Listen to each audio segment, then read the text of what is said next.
다 함께 찬송가 324장 찬양하겠습니다.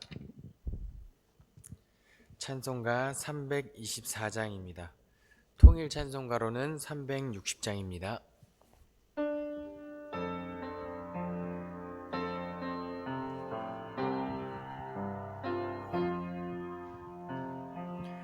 예수 나를 오라 하네, 예수 나를 오라 하네. 어디든지 주를 따라 주와 같이 가려네. 주의 인도하심 따라, 주의 인도하심 따라 어디든지 주를 따라 주와 같이 가려네. 겟세마네 동산까지 주와 함께 가려 하네. 피땀 흘린 동산까지 주와 같이 함께 가려네. 주의 인도하심 따라, 주의 인도하심 따라 어디든지 주를 따라 주와 같이 가려네. 심판하실 자리까지 주와 함께 가려 하네. 심판하실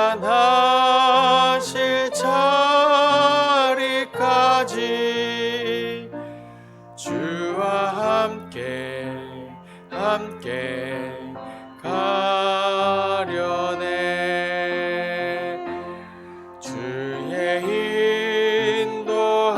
인도하심 따라 주와 함께 하심 따라 어디든지 주를 따라 주와 같이 가려네. 주가 크신 은혜 내려 나를 항상 돌보시고 크신 영광 보여주며 주와 함께 가시네. 주의 인도하심 따라,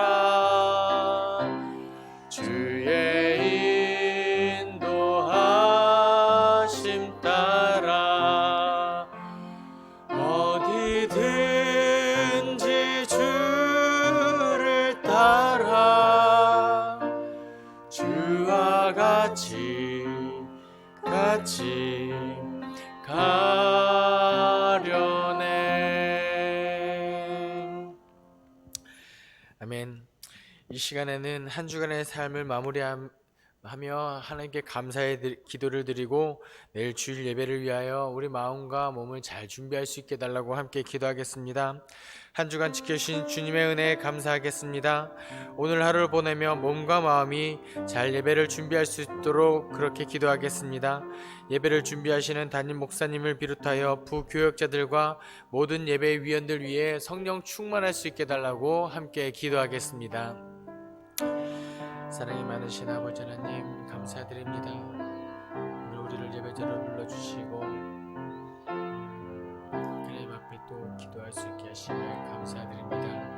아버지 하나님 한 주간 동안 또 우리를 지켜주시고 내일 거룩한 주일 예배를 준비할 수 있게 하시니 감사드립니다.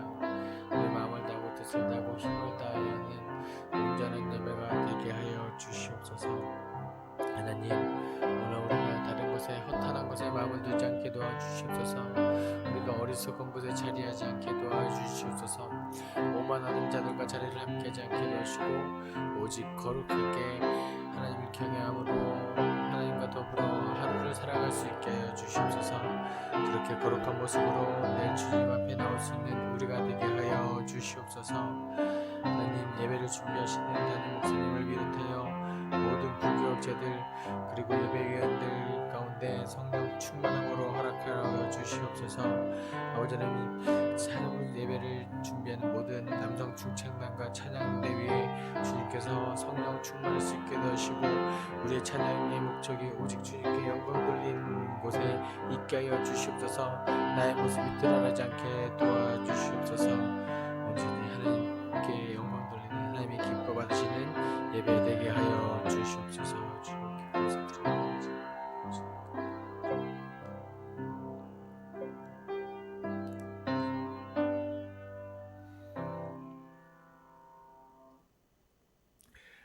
오늘 하나님께서 우리에게 주신 말씀은 마태복음 10장 1절부터 23절까지 말씀입니다. 마태복음 10장 1절부터 23절까지 말씀입니다. 제가 가진 성경으로는 신약성경 14면에 있습니다.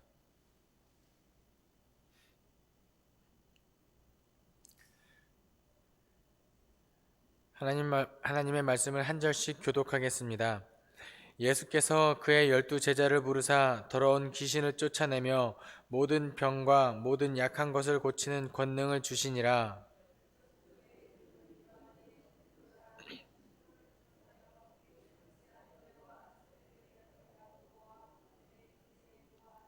빌립과 바돌로메, 도마와 세리마테, 알페오의 아들 야고보와 다데오,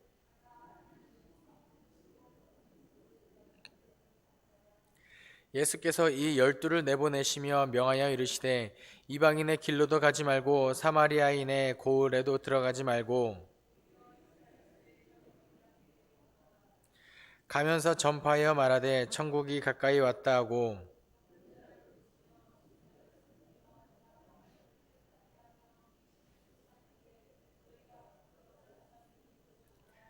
너희 전대에 금이나 은이나 동을 가지지 말고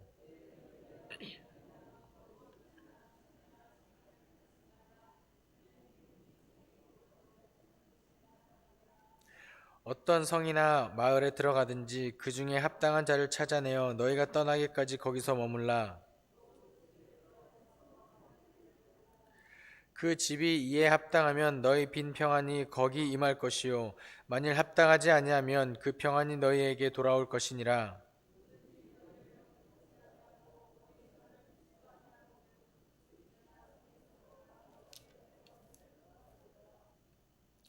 내가 진실로 너희에게 이르노니 심판날에 소돔과 고모라 땅이 그 성보다 견디기 쉬우리라.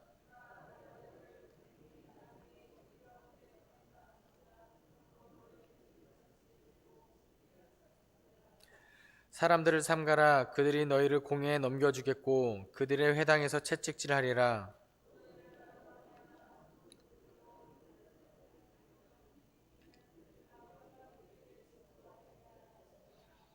너희를 넘겨줄 때에 어떻게 또는 무엇을 말할까 염려하지 말라. 그때에 너희에게 할 말을 주시리니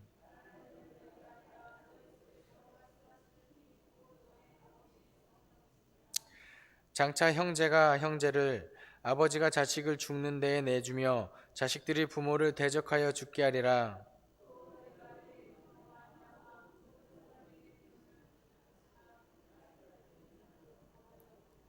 함께 읽겠습니다.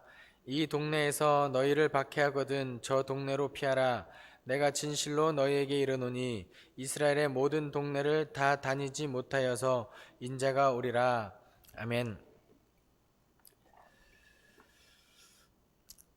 오늘 우리가 읽은 마태복음 10장은요. 마태복음에서 제자 파송 설교라는 제목의 내용입니다. 마태복음 10장은요. 마태복음에는 총 5가지 설교 묶음이 나오는데요. 그 중에 한 가지이기도 한 제자 파송 설교입니다. 예수님께서 제자를 보내시면서 너희가 어떻게 해야 되는지 일러주시고 누구를 보내셨고 이런 내용들이 다 담겨져 있는데요. 제가 이 제자 파송 설교 본문을 읽고 어떤 데 중점을 두고 설교를 할지 여러 번 묵상을 했습니다. 마태복음 1장 1절부터 쭉 묵상을 하는 가운데 처음에 제게 들었던 마음은 이 마음이었습니다. 마태복음에 12명의 제자 이름이 기록되어 있는데 왜 베드로의 이름이 가장 먼저 나왔을까? 이것이 저에게 중점이었습니다. 그래서 제 마음에 베드로가 첫 번째, 솔직히 부러운 마음이 없지 않아 있었습니다. 저도 만약에 예수님께서 저를 부르실 때 나를 가장 먼저 불렀으면 좋겠다 하는 그런 마음이 들은 것은 사실이었습니다. 그럼 제 베드로가 어떻게 해서 첫 번째 이름이 기록되었을지 그래서 한번 주석도 찾아보고 왜 베드로의 이름은 무엇이고 뭐 이런 것들을 조사하는 가운데 예수님의 12명의 제자 이름이 기록된 본문이 마태복음 10장 2절 4절 오늘 우리가 읽은 본문이죠. 그리고 누가복음 6장 14, 16절 사도행전 1장 13, 14절에 12명의 제자 이름이 쭉 나오는데 모든 본문이 다 베드로가 첫 번째 기록되어 있었습니다. 베드로, 안드레, 세베대 아들 야고보 그리고 형제 요한 여기까지는 세 본문이 똑같이 기록되어 있는데 그 다음부터는 이 4명 외에는 다른 본문이 조금씩 순서가 바뀌어 있거나 아니면은 이름이 조금 설명이 다르거나 이런 것이 저에게 발견됐습니다. 그렇게 해서 계속 설교를 준비하고 왜 베드로가 첫 번째였을까에 대한 궁금증을 가지고 설교를 묵상하고 설교를 준비하고 있는데 문득 제 마음에 이런 마음이 들었습니다. 그런데 베드로의 이름이 첫 번째 기록된 게 그렇게 중요한 것일까? 제가 예전에 어떤 건물을 방문한 적이 있었는데요. 거기 한쪽 벽면에는 사람들의 이름이 빼곡히 적혀 있었습니다. 그래서 왜 사람의 이름이 적혀 있나 하고 보니까 그 건물을 지을 때 기부금을 많이 낸 사람 순서로 거기 이름이 적혀 있었습니다. 얼마 이상은 맨 위에서 첫 번째 이름이 가나다는 순이 적혀 있는데 근데 마태복음에 이 12제자 이름이 기록된 여기는 그런 기준으로 나누진 않았을 것 같다. 왜 굳이 이렇게 12명 중에 베드로 이름이 첫 번째 나오는 것이 중요한가? 그러면서 이런 생각도 해봤습니다. 누가복음에는 이렇게 베드로 이름이 가장 먼저 적혀 있는데 마태복음은 누가 썼죠? 마태가 썼습니다. 마태도 사도죠.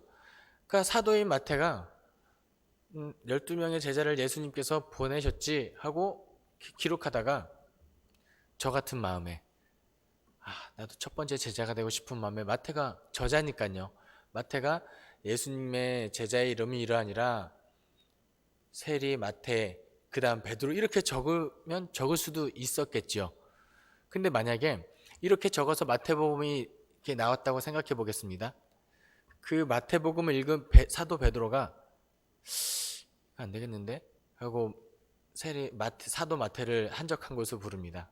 그리고 베드로가 마태 사도 내가 당신 그렇게 안 봤는데 내 이름을 맨 앞자리에 안 썼대? 뭐 이런 말을 하진 않았을 것 같다라는 거죠. 이름의 첫 번째냐 두 번째냐 세 번째냐는 제 입장에서 그 순간부터 중요한 메시지가 아니었습니다.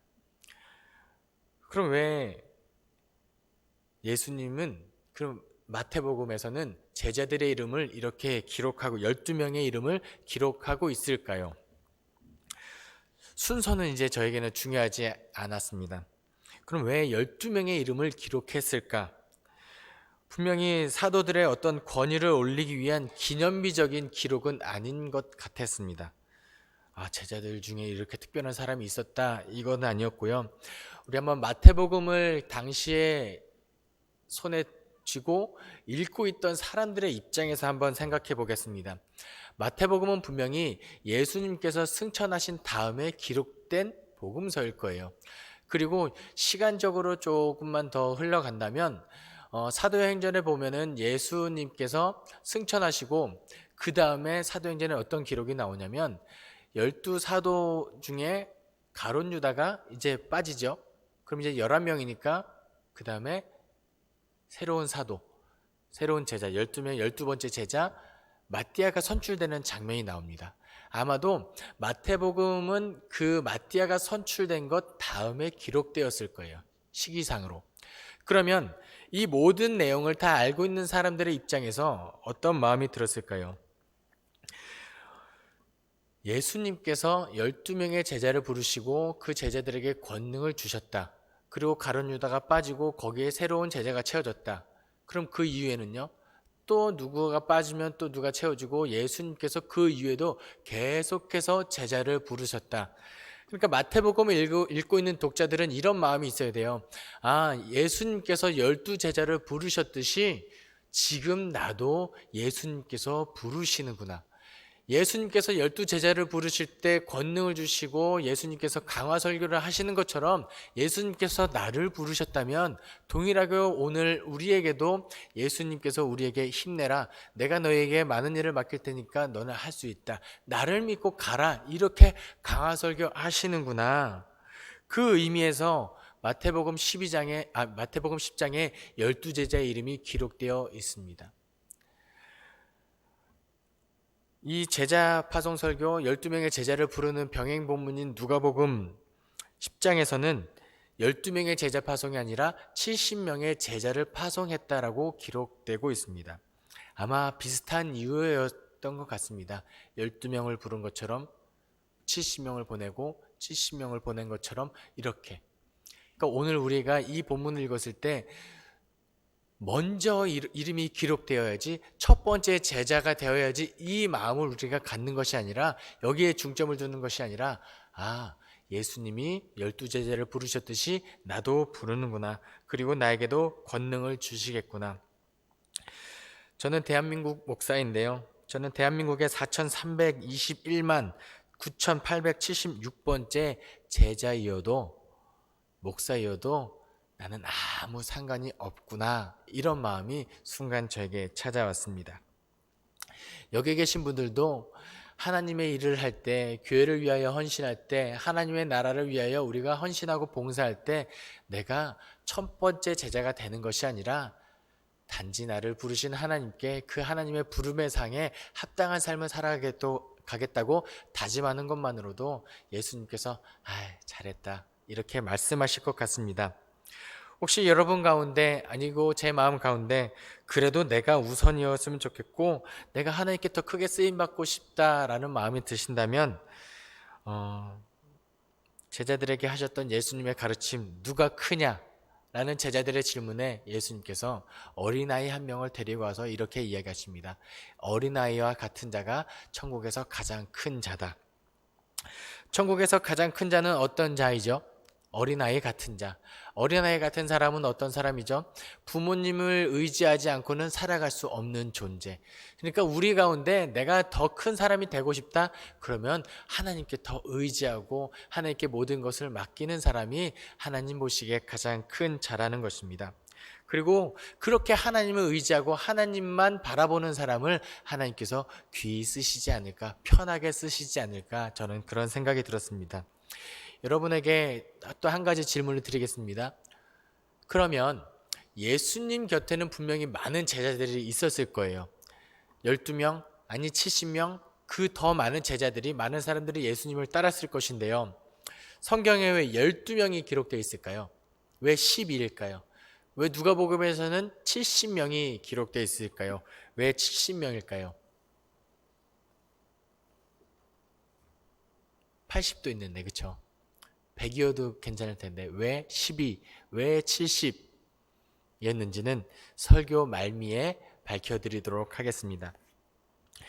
근데 제가 12명의 제자 이름을 쭉 묵상하는 가운데 그래, 첫 번째는 중요하지 않구나 라는 생각이 들면서 두 번째로 생각이 든 것은 뭐였냐면, 이 기록된 말씀에 제자 이름이 기록된 12명 중에 마지막은 또 동일하게 마태복음과 누가복음이 가룟 유다를 적고 있습니다.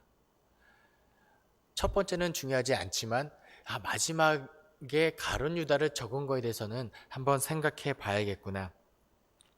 그래서 가룟 유다를 이렇게 조사를 해봤습니다.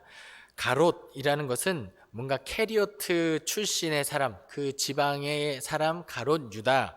그런데 혹은 발음하기에 따라서 이 가롯이라는 단어를 발음하기에 따라 성경학자 중에는 뭔가 단검을 지닌 자, 암살자, 위선자 등으로 해석이 가능하다라고 이렇게 주석이 달려 있습니다. 정확하지는 않지만요. 그런데 오늘 성경에는 분명히 가룟 유다에 대해서 이 사람은 어떤 사람이라고 분명히 이야기하고 있습니다. 본문에서는 그를 명확하게 예수를 판 자다라고 기록하고 있습니다. 왜 12번째에 예수를 팔았던 사람의 이름이 기록되어 있을까요? 분명히 마태복음은 가룟 유다가 이미 죽어서 없어진 다음에 기록된 본문일 것인데, 좀 더 예수님을 잘 섬기고 잘 따랐던 사람의 이름이 기록되었을 수도 있을 것 같은데 왜 가룟 유다의 이름이 마지막 말미에 이렇게 기록되어 있을까요? 저는 이 마태복음의 12명의 제자 이름이 누구든지 예수님께서 부를 수 있다, 여러분도 예수님께서 부르신 자입니다 라는 의미가 담겨져 있다면, 이 12번째 가룟 유다의 이름의 의미는 예수님께서 부르시면 누구나 제자가 될 수 있지만 우리가 마음을 지키지 않고 깨어있지 않으면 어떤 가능성이 있다? 어떤 것을 주의해라? 가룟 유다처럼 될 수 있음을 주의해라 입니다. 우리 마음에 손을 얹고 한번 생각해 보겠습니다. 나는 과연 가룟 유다처럼 되지 않을 그런 가룟 유다처럼 될 가능성이 정말 1%도 없는가? 0.0000001%가 나에게 정말 없는가? 오늘 본문 마태복음 10장 16절부터 23절까지를 보면 제자들이 예수님께서 제자를 파송하고 그 성경을 읽고 있는 그 단체들에게 당시 사람들이 어떤 상황에 처해져 있는지 기록하고 있는 내용이 나옵니다. 보라, 내가 너희를 보낸 같이 이리 가운데로 보낸가 같도다. 그러므로 너희는 뱀과 같이 지혜롭고 비둘기같이 같이 순결하라. 사람들을 삼가라. 그들이 너희를 박해하고 어떻게 힘든, 장차 형제가 형제를, 아버지가 자식을 죽는데 내어주는 그런 상황, 고난과 박해 상황, 그 힘든 상황에 처할 때 너희가 과연 가룟 유다처럼 되지 않고 하나님 앞에 온전히 설 수 있겠는가? 그렇게 힘든 상황 가운데 내가 다른 것을 의지하지 않고 온전히 주님만 의지하며 그렇게 바른 길로 설 수 있겠는가?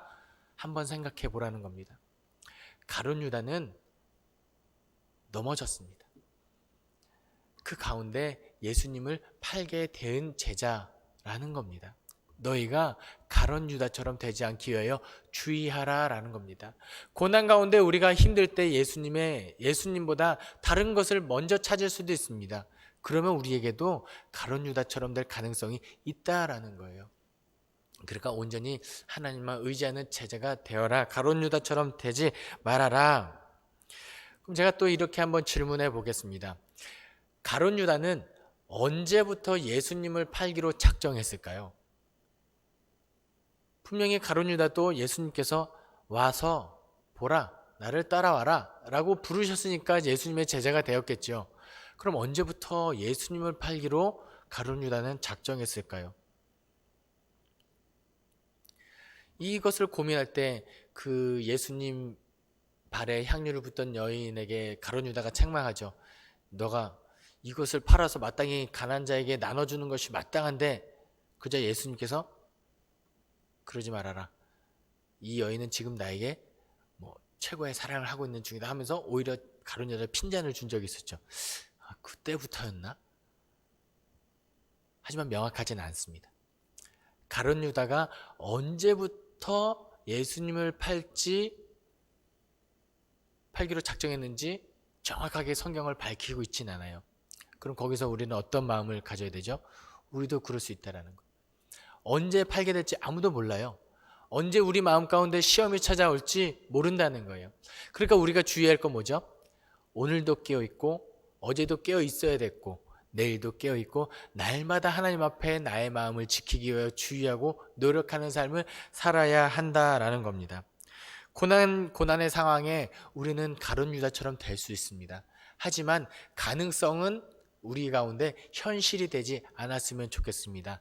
날마다 하나님을 의지하고 나의 마음을 깨어 있어서 우리가 가룟 유다처럼 되지 않는 온전히 하나님 앞에 온전한 제자가 되기를 소망합니다.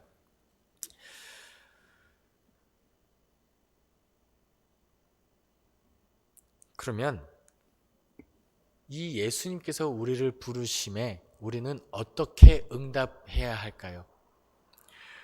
오늘 본문에서는 9절 10절에 다음과 같이 기록되어 있습니다.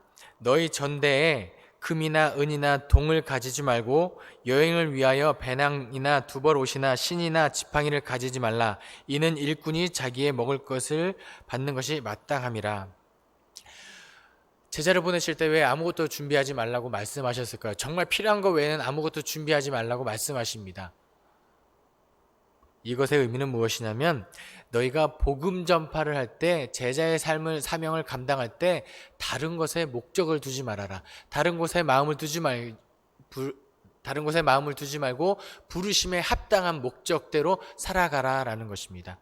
이거 걱정하면요, 이거 하나님의 일을 못합니다. 이거 걱정하면요, 여호 마음에 두고 있으면 이거 못합니다.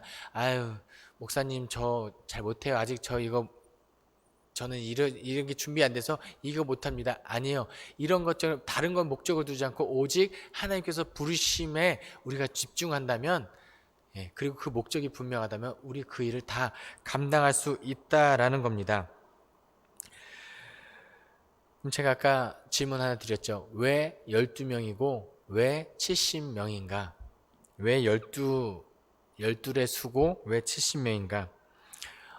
성경이 말하고 있는 숫자들 가운데 의미는 7, 12, 10 이런 수는 우리 보통 완전수라고 이야기합니다. 그러니까 예수님께서 제자들을 부르실 때 12명을 부르셨다, 완전히 부르셨다. 70명을 부르셨다, 7 곱하기 10은 더 완전한 수를 부르셨다. 완전히 부르셨다, 우리를 완전히 보내셨다. 예수님께서 우리를 파송하실 때는 그 길은 왕복이 아니라 편도다. 이건 아닌 것 같아요. 그렇죠? 완전히 보내셨다. 이것도 맞는데요. 저는 이 완전함의 의미를 어디에 수식했냐면 예수님께 수식을 붙였습니다. 그러니까 12명을 보냈다, 70명을 보냈다는 어떤 의미로 제가 해석됐냐면 완전한 분이 우리를 보내셨다입니다. 완전한 분이 우리를 보내셨다. 제가 2005년도 저도 한창 이렇게 청년부 활동을 열심히 할 때 2005년도에 찬양 인도를 한 적이 있었습니다. 그런데 제가 학부를 기독교 교육과를 나와서 한 달 동안 교생 실습에 나가는 바람에 한 달 동안 그 청년부의 다른 형에게 찬양 인도를 맡긴 적이 있었습니다. 예배 회중석에서 찬양을 부르는데 너무 좋은 거예요. 찬양 인도를 제가 대신 부탁한 그 형님이 기타도 잘 치고 얼굴도 잘생기고 노래도 잘하고 찬양 인도를 너무 잘하는 거예요. 그래서 회중에 앉아서 찬양 인도를 할 때 너무 은혜가 됐습니다. 그런데 한 주, 두 주, 3주쯤 지났을 때 제 마음에 이런 생각이 들었어요. 그냥 교생 실습이 끝나도 찬양 인도를 계속 하라고 하는 게 좋겠다. 그렇게 한번 부탁을 해볼까? 왜냐면 나보다 너무 잘하니까, 저보다 너무 훌륭한 찬양 인도자니까 그런 마음이 들었습니다. 그런데 이렇게 잘하는 사람이 있는데, 이렇게 좋은 사람이 있는데 왜 하나님은 나를 2005년도에 찬양 인도자로 세우셨을까? 저보다 훌륭한 사람이 있습니다. 저보다 더 적합한 사람인데 왜 하나님께서 나를 세우셨을까? 그 순간 이 마음이 들었습니다.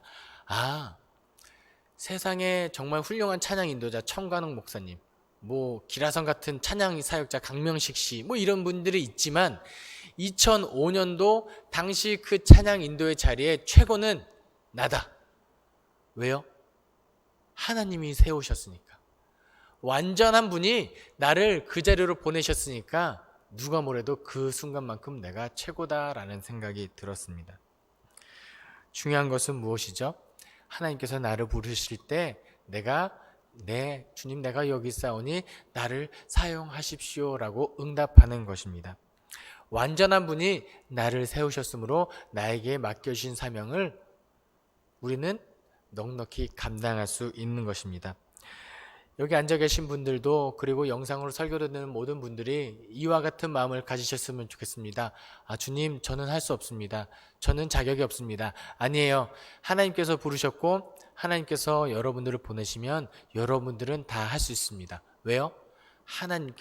어떤 하나님께서? 완전한 하나님께서 우리를 부르시고 우리를 세우시고 12제자를 보내시면서 주셨던 그 권능을 우리에게도 부어주실 것이기 때문입니다.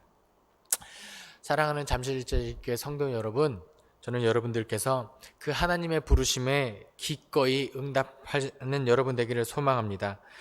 삶의 어려움 속에서도 가룟 유다처럼 되지 않고 마음을 지키는 제자가 되었으면 좋겠습니다.